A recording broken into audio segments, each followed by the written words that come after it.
Oh, what's this pile of stuff doing on my floor? Maybe I was born with it.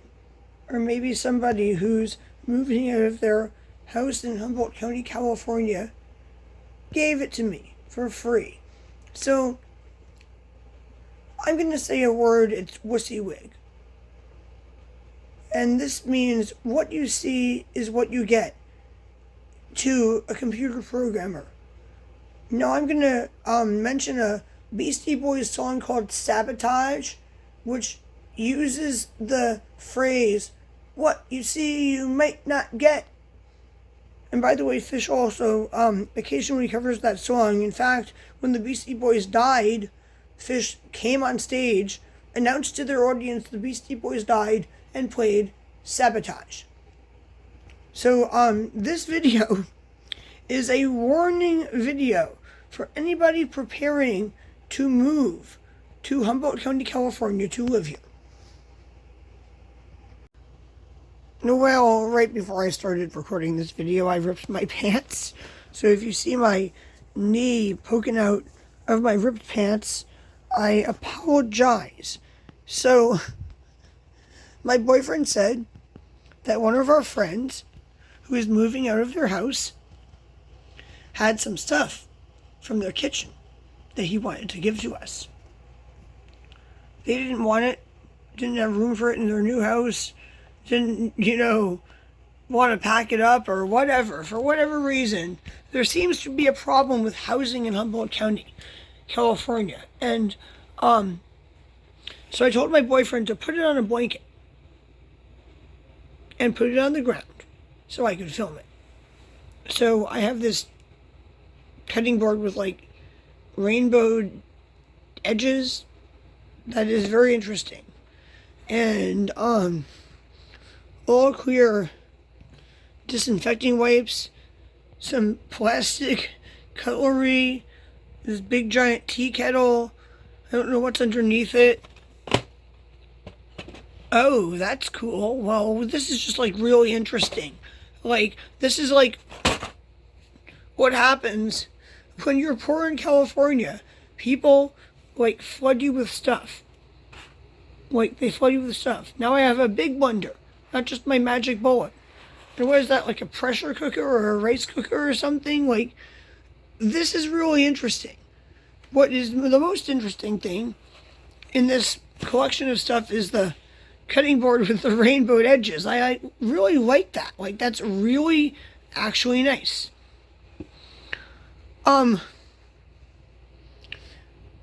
So, it seems that on my YouTube channel, that YouTube is probably never going to monetize, I get 24 to 100 views every 48 hours on a video called Hoarding Buried in Mold. That is a parody I made of hoarders because I had a room full of stuff that got moldy and I had to throw it away. It also seems that it is damn near impossible to rent or buy or build a normal house in Humboldt County, California. So, buyer or renter beware. This is the weirdest place that one could possibly live in the USA. I am now going to tell you the story of how I met my boyfriend. So, I met this guy, and I'm going to call him Joe Doe. I met a guy called Joe Doe. And Joe Doe had struggled to find a house or apartment to rent in Humboldt County. And when Joe Doe finally found a house to rent, he wanted to help other people who were homeless.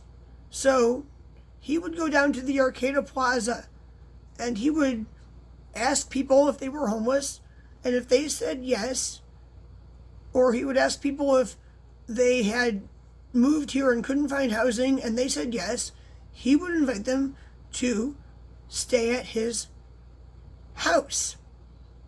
Now, I'm using the word house with a grain of salt here. And the reason is that some people had bought a property that had 3 houses on it. There was the old, newish, and newer one. And they rented him the old one. And the old one had dirt floors. Because, 100 years ago, people would just build houses and have dirt floors. And they said, what can we do to make this look like a modern house? So they took linoleum and they covered the dirt floors. They covered the dirt floors in the living room. They covered the dirt floors in the kitchen. And they covered the dirt floors in the bathroom. But what they did not cover was the dirt floor underneath the sink and the bottom kitchen cabinets. So if you opened up the door to underneath the sink, you'd see dirt. And if you opened up the door to under the bottom cabinets, you would also see dirt. The other thing they did is the second story was like half built. So they took like a tarp and kind of spread it out. Like, imagine if you go to the second story and it's like a quarter of a room and big open space. And you take this giant tarp that kind of like fits the space and you spread it out, nail it to the walls, make it like a giant like tarp square. So this guy is inviting all these random people over to his house. And the house is like, in my opinion, uninhabitable, but because it's so hard to get housing here, they were happy to have anything at all. And he's inviting people over with dogs. So, this is, setting up to be a recipe for disaster. And he's got like 7 people, I think, over there at the time. I think it was like my boyfriend, the 2 people he came out with from Tennessee, 3 people from Florida who were Cuban, and this other girl. So we've got 7 people. And then the guy. And he's trying to start up a t-shirt business, and he's printing t-shirts with this magenta ink. So the magenta ink starts falling out of the kitchen cabinet and pouring down into the sink when he's washing dishes. And then suddenly there's this like brownish but pink tinted water gushing out. So what just happened is that the plumbing for the sink from under the kitchen sink had actually only been like pushed together and never actually like screwed together, and it had busted, and this like soapy pinkish water had gone into that mud that was the under the sink, and it started gushing out. But then it got worse because dirt soaks up water, so like around the corners of the entire house there was like muddy pinkish soapy bubbling water coming out like all around the walls. At this point,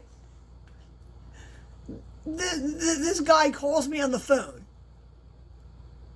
and he says, Adrienne, I invited some kids to my house, and by kids he meant like young adults, like people like 21 or something. He was like in his like 40s or 50s, and I got some kids, and I got some other kidses, and I got more kidses. Will you come over and help me? We're trying to cook dinner, and all our laundry is being soaked in water. We have like 7 or 8 people's laundry being soaked in water, and we can't get the dishes washed because the water keeps pouring on them, and we can't cook dinner. And I said, okay, all right, I'm coming over. So I went over,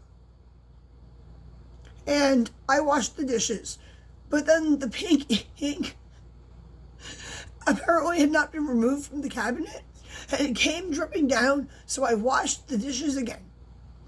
I told people how to mop the floor, I reconnected the plumbing, and at this point, it was like just catastrophe in there.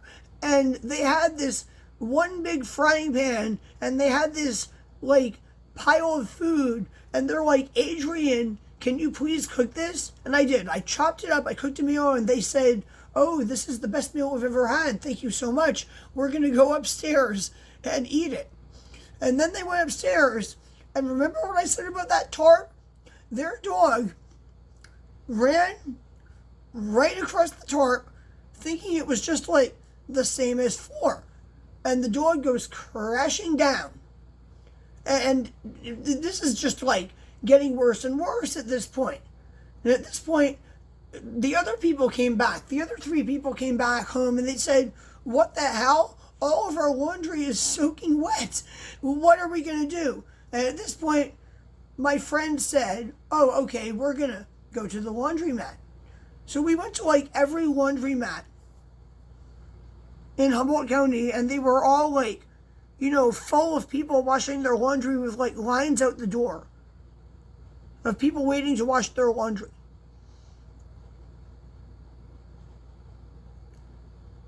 So then he said he had a friend who lived about an hour away, and he called the friend and said, hey, we have a disaster here. Can we come over with like a whole car full of wet laundry and wash it?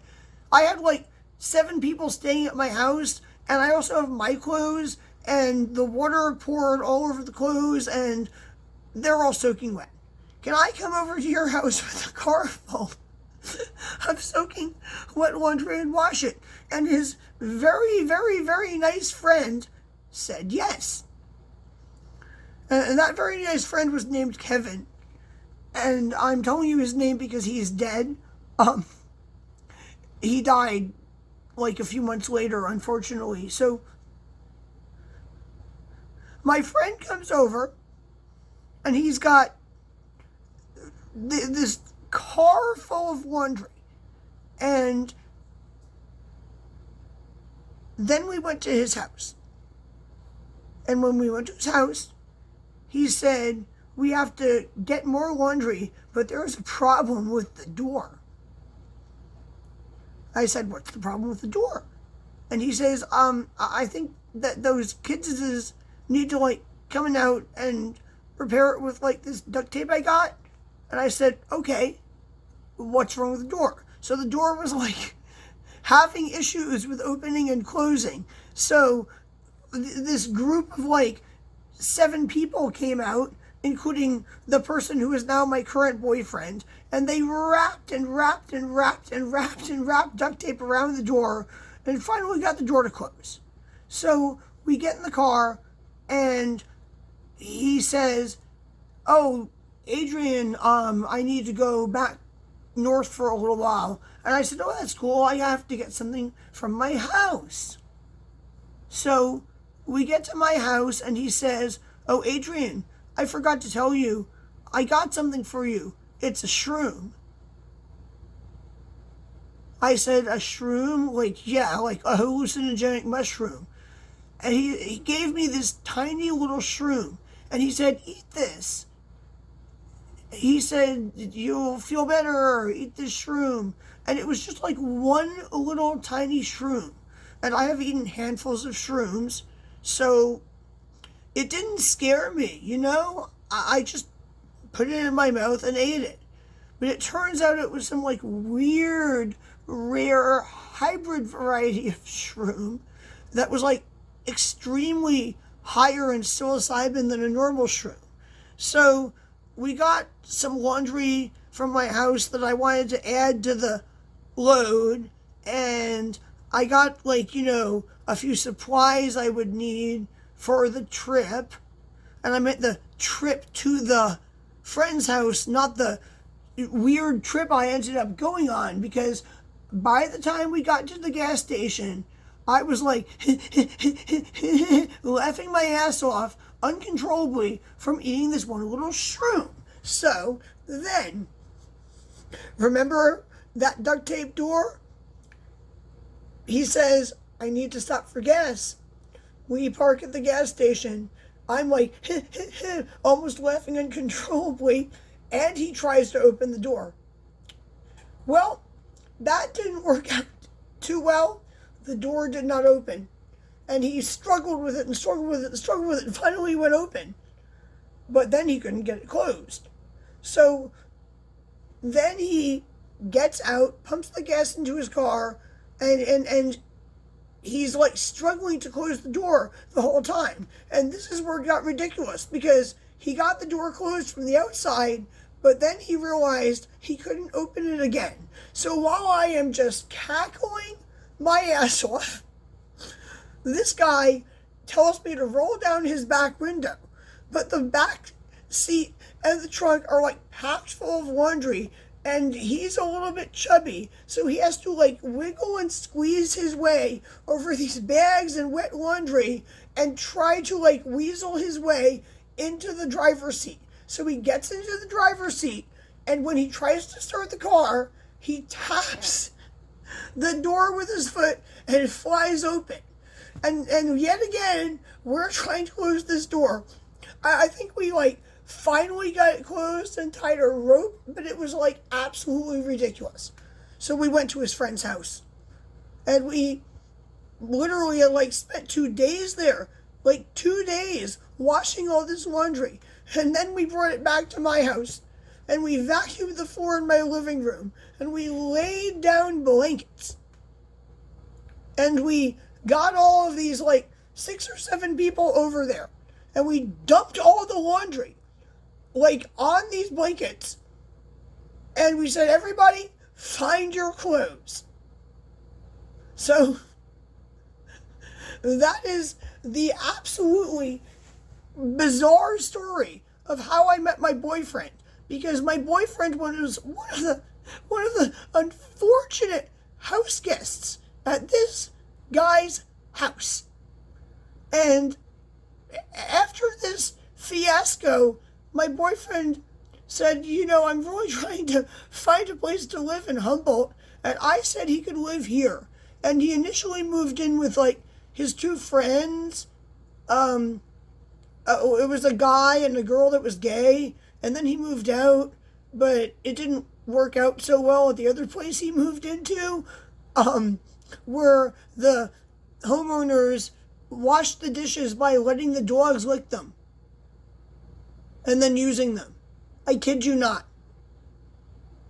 He moved into a place, he rented a room in a place where the homeowners actually did the thing that people think is a joke. Oh, I am sorry, my dishes are not perfectly clean, but that's only what soap and cold water could do. And then you eat the food, and then the person says, hey soap, hey cold water, come over here. And a dog named Soap and a dog named Cold Water what's the dishes. Is that the joke? That's the joke. And then they put them away. Like, he moved out of here into a place where people actually did that. They actually did that. I kid you not. So then he wants to move back in with his new girlfriend. And I said, sure. I let them rent room D. And then the girlfriend cheated on him. And then he was depressed that he did not have a girlfriend. And then I became his girlfriend. And that is how I met my boyfriend. It's just like completely, absolutely bizarre. If I told you the story of how I ended up in Humboldt County, it would also sound completely, absolutely bizarre. Like, me and 2 other people were going to meet with a fourth person. I guess me and 2 other people are 3 people, so we're going to meet with the 4th person to rent a house. But someone told that person, the person we were going to rent the house with, that my friend who had arranged it to rent it with his fiance and me and him, my friend was dead. They said my friend was dead. They told him my friend was dead, so he canceled whatever plans he had to rent it, so when we came out here, we had no housing. That is a very short version of the story of how I ended up coming to Humboldt County and not having housing. This is the weirdest place to live. And if you come here please make sure that you are absolutely sure that you can arrange housing. Do not believe nonsense they say on the news like, oh, homeless people are flocking to California because California gives you free housing. Also, health insurance.